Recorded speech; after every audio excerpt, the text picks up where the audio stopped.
අද අපේ රටේ ප්‍රධාන ප්‍රශ්නයක් තමයි වාහන ගැටලුව. ලංකාවේ කෙසේ වෙතත් මිනිස් ජීවිතයේ තියෙන හැමදාටම අනිවාර්ය අවශ්‍යතාවයක් තමයි ප්‍රවාහනය කියන්නේ. ඉස්සර නම් අපේ රටේ ගමනක් යන්න සාමාන්‍ය මිනිසුන්ට වාහනයක් ගන්න කියන්නේ ගොඩක් අමාරු දෙයක් නෙවෙයි. ලෝන් එකක් හරි ලීසින් එකක් හරි ගත්තා. සාධාරණ මිලට වාහනයක් ගන්න පුළුවන් වුණා.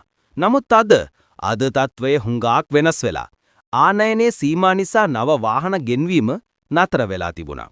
එහෙම තියෙද්දි හොඳ තත්වයෙන් යුතු වාහනයක් ගන්න රටේ ජනතාවට අසිරු කාර්යයක් වුණා. ඉතින් මේ පරණ වාහනවලට මිනිස්සු යන්න වෙලා තියෙනවා මේ දේ හින්දා. ඒවට ලක්ෂ ගණන් මිනිස්සු මුදල් යට කරනවා. අවුරුදු 10 20 පරණ වාහනවලට. ඉතින් මේ පරණ වාහන දෙගුණක් තුන්ගුණයක් මිල වැඩි කරලා සේල්කාරයෝයි මේ වාහන නැවත විකුණන මිනිස්සු පෙළඹලා තියෙනවා. මේක ඇත්තරම දැන් මාෆියාවක් වෙලා ඉවරයි. මොනව නිසාද මේ දේ වෙලා තියෙන්නේ කියලා අපි බලමු. ආනයනික සීමා. බ්‍රෑන්ඩ් නිව් වාහනයක් ගන්න බැරිවීම. එකෙන් සරලව දේ වෙන්නේ පරණ වාහන ඩිමාන්ඩ් එක වැඩිවීම. ඊළඟට බදු.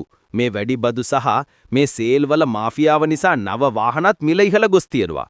ඉතින් සාමාන්‍ය මිනිසුන්ට කිසිම chance එකක් නැහැ. මේ හැම පැත්තෙන්ම. ඊළඟට අද අපි කතා කරන ප්‍රධාන මාතෘකාවක් තමයි මේ හොර තක්කඩි මාෆියාව. ඒ කියන්නේ හොර තක්කඩි වාහන සේල්ස් කාරයෝ. ඔවුන් සංගම් පිහිදුවාගෙන තියෙන්නේ ඔවුන්ගේ ධනෙ වැඩි කරගන්න මිසක් රටේ ජනතාවට සාධාරණ මිලකට වාහනයක් විකුණන නෙමෙයි. පුරුවන් තරම් මිල වැඩි කරන්න තමයි ඔවුන් බනන්නේ. පරණ වාහනේද අනුත් වාහනේද කියලා නෑ. ඔවුන්ගේ මගඩියේ එලෙසම කරන්න තමයි ඔවුන් පෙළඹලා තියන්නේ. අවුරුදු 10 20 පරණ වාහන විකුණලා පසුගිය වාහන ආනයන කිරීම නතර කළ වෙලාවේ මොවුන් අයතු ලෙස ධනවත් වුණා. ඒ කියන්නේ ආර්ථික අර්බුදයක් තියෙද්දි සියලුම මිනිස්සුන්ට ඒකෙන් බලපෑමක් ආවත් මේ මගඩි හොර තක්කඩි ඒ අවස්ථාවෙත් ධනවත් වෙලා. පව් අහිංසක ජනතාවට කිසිම සහනයක් නැහැ. අපි දන්නවා අපේ රටේ පොඩි මිනිහට සිට සෑම තරාතිරම මිනිස්සුන්ට Tamanගේම වාහනයක් ගන්න ආසාවක් තියෙනවා. ඒ ආසාවල් මේ තක්කඩි සේල්ස් කාර්යෝ නිසා සම්පූර්ණයෙන්ම හීන බවට පත් වෙලා. ඒ වගේම මේ තක්කඩි වාහන සේල්ස් කාර්යයන්ගෙන් වාහන මිලදී ගන්න අයත් ටිකක් සිතන්න ඕන. මේ කරන වැඩේ හරිද කියලා.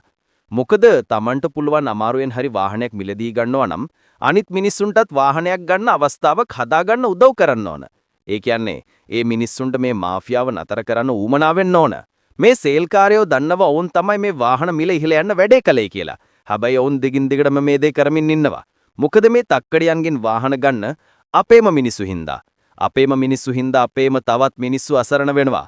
බලන්න අන්තර්ජාලයේ වාහන විකුණන වෙබ්වල පරණ වාහනවල මිල සමහර බ්‍රෑන්ඩ් නිව් වාහන තේනවා ලක්ෂ 100ට. මේ සේල්කාරයෝයි අපේම මිනිස්සු එම වාහනේම පට්ට ගහලා ලක්ෂ 200ට විකුණන්න දාලා තේනවා. ගිහින් බලන්න මේව හැම තැනම කරන වැඩේ. මේවයින් වෙන්නේ තව තවත් මිනිස්සු අගාධයට වැටෙන එක. මේ වගේ දේවල් කරන්නේයි කියලා තමයි අපිට කියන්න තියෙන්නේ. මොවුන් මිනිස්සු වෙසින් ඉන්න කාලකන්ණි జాතියක්.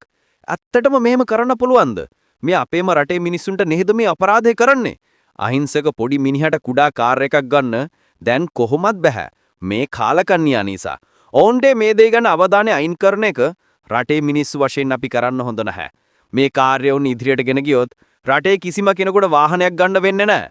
කොටි ගණන් දීලා අපේ අහිංසක මිනිස්සුන්ට මුන් මලකඩ කෑලි විකුණයි. පිටරටක බලන්න. ඔවුන් තමුන්ගේ මිනිස්සුන්ට දෙන්න පුරුවන් සාධාරණ මිල ගණන් වලට තමයි පරණ වාහන විකුණන්නේ. ඉතින් අපිට වැඩිදුරටත් කියන්න තියෙන්නේ මේ වාහන මාෆියාව නතර කරන්න ජනාධිපතිතුමා ඇතුළු රජය මැදිහත් වෙන්න ඕන. මේ පරණ වාහනවල මිල ගණන් පිළිබඳව රජයේ වශයෙන් මැදිහත් වීමක් අනිවාර්යෙන් ඕන. මේ පැරණි මලකඩ සඳහා සාදාගත්තේ ඇති මේ සේල් කාර්යයන්ගේ මිල ගැන රාජ්‍ය ආයතනයකින් යම් තක්සේරුවක් ලබා දී යුතුයි.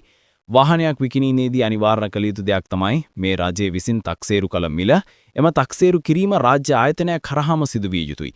එම තක්සේරුවට අනුව වාහනේ විකිණිය හැකි වෙන්න කටයුතු කරන්න ඕන. මිනිහෙක් හම්බ කරලා එකතු කරගත්ත මුදල් ටික මේ වගේ සේල් කාරයන්ට ලබා දෙන විට අනිවාර්ය කාරණයක් කරන්න ඕනේ හිතින් සඳහන් කරපු විදිය. වසරින් වසර පරිණි වෙන්න වාහනේ මිල පහළ යන්න ඕන. ඒක තමයි සාමාන්‍ය රටාව. හේත් අපේ රටේ ඒකේ අනිත් පැත්ත. වසර ගණන වැඩි වෙන්න වාහනේ මිල ඉහළ යනවා. මේක යකාගේ වැඩක්. මේ ඔක්කොටම හේතුව මේ හොර සේල්කාරයෝයි ඒ වගේ වාහන විකුණන හොර තක්කඩි. මේ තක්කඩි ටික ගැනත් හොඳට හොයලා බලලා රජයේ තීරණයක් ගන්න ඕන කියන එකයි මිනිස්සු වශයෙන් අපි බලන් ඉන්නේ.